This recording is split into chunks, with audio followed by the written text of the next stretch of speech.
Hello दोस्तों, welcome back to my channel. अगर आपने अभी तक मेरे चैनल को सब्सक्राइब नहीं किया है तो जल्दी से मेरे चैनल को सब्सक्राइब कर दे। एपिसोड 6 की शुरुआत में फ्यूचर वाले जिची को याद आता है कि लेक साइड होटल में क्या हो रहा है। ये याद आते ये फौरन यहाँ से जाने लगता है तो शिंगो नीनांग इससे पूछते हैं कि तुम कहाँ पर जा रहे हो। जिची कहता है कि मैं युनशिया के पास जा रहा हूँ। ये दोनों इसको जाने से रोकते हुए कहते हैं कि युनशिया की डेथ को पूरा 1 साल बीत गया है। ये बात सुनकर जिची शॉक में आ जाता है। नीनांग कहती है कि 22 मार्च 2024 को युनशिया को मार दिया गया था। अब जिची को याद आता है कि 1 साल पहले युनशिया इसी दिन जब अपने घर गई थी तो उसको किसी ने मार दिया था। ये याद आते ही जिची अपने आप से कहते हैं कि ये नामुमकिन है। जिची कहने लगता है कि युनशिया की डेथ का टाइम चेंज हो गया है, लेकिन इसके बावजूद भी युनशिया मर गई है। आखिर ऐसा क्यों हो रहा है, मुझे ध्यान से सोचना चाहिए। जिची अब टाइम को देखते हुए कहता है कि मेरे पास अभी भी 2 घंटे हैं। अब जिची युनशिया को हॉस्पिटल ले आया होता है। युनशिया को जब होश आता तो जिची युनशिया से कहता है कि अब सब ठीक हो गया, तुम्हें डरने की जरूरत नहीं है।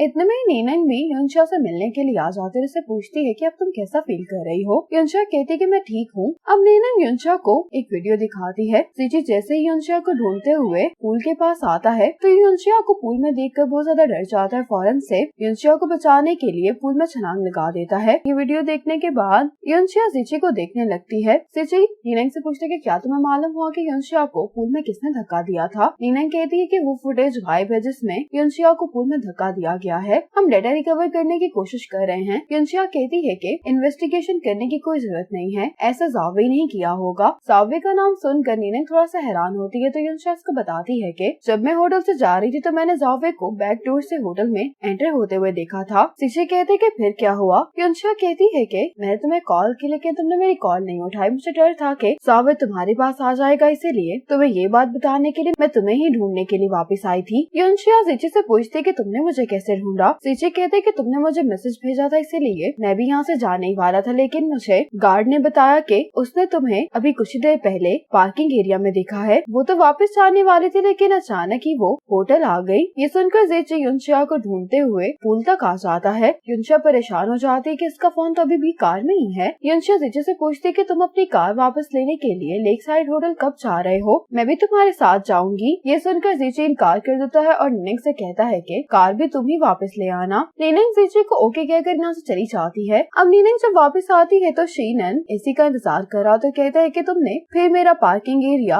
ऑक्यूपाई किया हुआ है। नीनांग इसको जिची की कार की देते हुए कहती है कि तुम्हारी दोस्त ने तुम्हें कार वापस लाने के लिए कहा है लेक साइड होटल से। ये कहकर नीनांग इसकी कार में बैठ जाती है तो शिंगनन कहते हैं कि तुम क्या कर रही हो, इस कार से बाहर निकलो, ये मेरी कार है। नीनांग इसको कहते हैं कि तुम जाकर कार लेकर आओ। ये कहकर नीनांग यहाँ से चली जाती है। अब शिंगनन जब होटल से कार को लेकर जाने वाला होता है तो युनशिया के उसी फोन पर कॉल आ रही होती है। शिंगनन ये फोन निकाल कर देखने लगता है। शिंगनन ये कॉल अटेंड करता है लेकिन आगे से कोई भी जवाब नहीं देता। दूसरी तरफ जिची युनशिया को हॉस्पिटल से घर लेकर आता है। युनशिया जिची को बाय करके अपने घर में चली जाती है। जिची और युनशिया एक साथ एक दूसरे को बुलाते हैं। जिची युनशिया से कहता है कि तुम होटल वापस क्यों आई थी, क्या तुम्हें डर नहीं लग रहा था। युनशिया कहती है कि हाँ मुझे लग रहा था। जिची कहते कि फिर तुम वापस क्यों आई। युनशिया कहती है कि मुझे इस बात का डर था कि तुम खतरे में पड़ जाओगे। अब जिची को शिंगनन की कॉल आती है जिसको कहता है कि युनशिया के फ्रेंड की कॉल आई थी और उसने युनशिया को घर जाने से मना किया है। इतने में ही जिची युनशिया के घर पर किसी को देखता है तो ये फौरन से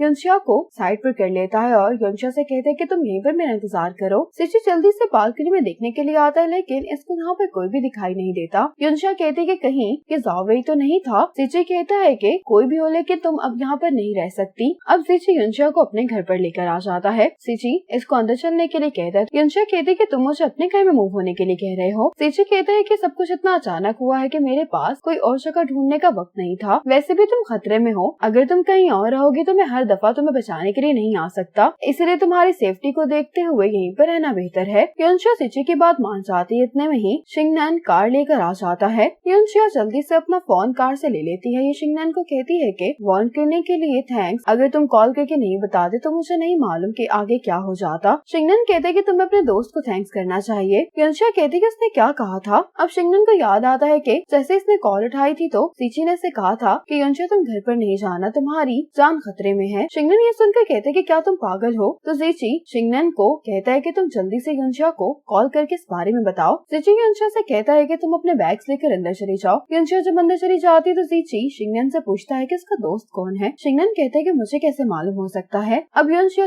सीची से पूछती कि क्या घर पर मेकअप रिमूवर है। सीची कहता है कि मेरे पास इस तरह की कोई भी चीज नहीं है। युनशिया कोको और सीसी के बारे में पूछती है तो सीची कहता है कि वो तो प्रोफेशनल एक्ट्रेस है जो मैंने जावी की वजह से हायर की थी, तो मेरी बात के यकीन करो वो कभी भी मेरे घर पर नहीं आई। युनशिया कहती है कि कोई बात नहीं, मैं किसी से कहती हूँ कि वो मुझे डिलीवर कर दे। सीची अब शिंगनन को कॉल करके कहते हैं कि मैं और युनशिया साथ में रह रहे हैं, तो क्या तुम मुझे कोई एडवाइस नहीं दोगे। शिंगनन कहते हैं कि तुमने मुझे इसलिए कॉल की है। सीची कहते हैं कि हाँ, और मैं तुम्हें इस टाइम पर कॉल क्यों करूँगा। शिंगनन कहते हैं कि तुम्हारी दोस्त मुझे एक सुनसान जगह पर छोड़कर चली गई है और मेरी कार का पेट्रोल भी खत्म हो गया है। क्या तुम्हें मेरी सेफ्टी के बारे में फिक्र नहीं होनी चाहिए? तुम्हें तो सिर्फ अपने और युनशिया के रिलेशनशिप की पड़ी हुई है, तुम्हें अपने दोस्त की बिल्कुल भी कोई फिक्र नहीं। ये कहकर ये गुस्से में कॉल बंद कर देता है। सीची इसको दोबारा कॉल करता है। शिंगनन कहता है कि मैं वाकई में बहुत गुस्सा हूँ, इसलिए मैं तुम्हारी किसी भी ट्रिक से तुम्हें माफ नहीं करने वाला। सीची शिंगनन से कहता है कि लास्ट टाइम तुमने मुझे कुछ ट्रिक्स बताई थी जिससे युनशिया मुझे पसंद करने लगेगी, क्या तुम वो रिपीट कर सकते हो? अगर तुम मुझे बता दोगे तो मैं तुम्हें पिक करने के लिए किसी को भेज दूंगा। शिंगनन को यह सुनकर और भी ज्यादा गुस्सा आ जाता है। कहते हैं कि मुझे तुम्हारी मदद की जरूरत नहीं है। सीची कहते हैं कि ठीक है, फिर मैं ऑनलाइन कुछ सर्च कर लेता हूँ। ये सुनकर शिंगनन कहते हैं कि हम दोस्त हैं तो हम दोनों इतनी सी बात पर नाराज तो नहीं हो सकते। शिंगनन सीची से कहता है कि तुम आहिस्ता से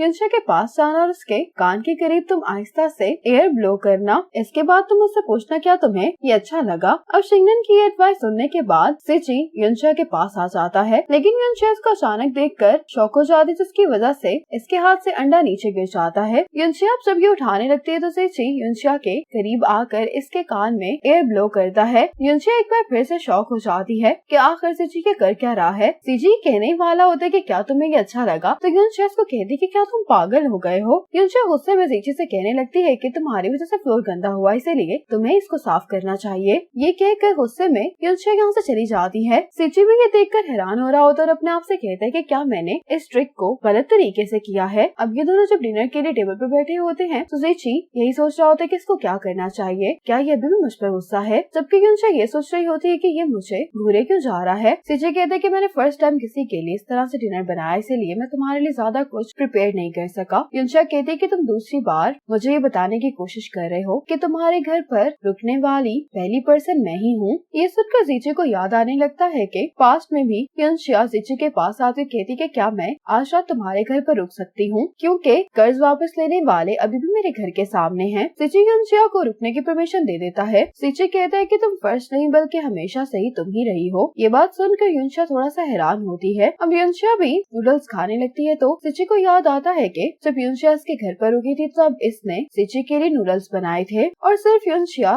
एक ही दफा नहीं बल्कि कई दफा डिफरेंट रीजंस की वजह से सीची के घर पर रुकी है। सीची युनशिया के लिए अपने घर की चाबी मेल बॉक्स के पीछे रख देता है। युनशिया सीची को थैंक्स बोलती है तो सीची कहता है कि ये सिर्फ नूडल्स का एक बाउल ही तो है। युनशिया कहती है कि मैं तुम्हें इसलिए थैंक्स नहीं कर रही, मुझे अब ये बात मालूम हो गई है कि तुमने हमेशा से ही मुझे प्रोटेक्ट करने की अपनी पूरी कोशिश की है। ये सुनकर सीची को खुशी होती है। सीची शावर लेते हुए शिंगनन की बताई हुई ट्रिक की प्रैक्टिस कर रहा होता है। प्रैक्टिस करने के बाद सीची अपने आप से कहता है कि मुझे शिंगनन पे यकीन नहीं करना चाहिए था, उसने मुझसे झूठ बोला है। सीची जब शावर लेकर आ जाता है तो इसको निनंग का मैसेज आता है कि डेटा रिकवर हो गया है और युनशिया को धक्का जावे नहीं दिया था। अब सीची निनंग की भेजी हुई सीसीटीवी फुटेज देखने लगता है। निनंग सीची से कहती है कि जावे ने होटल में एक प्राइवेट रूम बुक किया था, वो वहाँ पर किसी का इंतजार कर रहा था, लेकिन वो पर्सन उससे मिलने के लिए नहीं आया। सीची कहता है कि जावे युनशिया पर 2 दफा हमला कर चुका है, आखिर ये क्या करने की कोशिश कर रहा है। इसी मोमेंट पर एपिसोड 6 खत्म हो जाती है।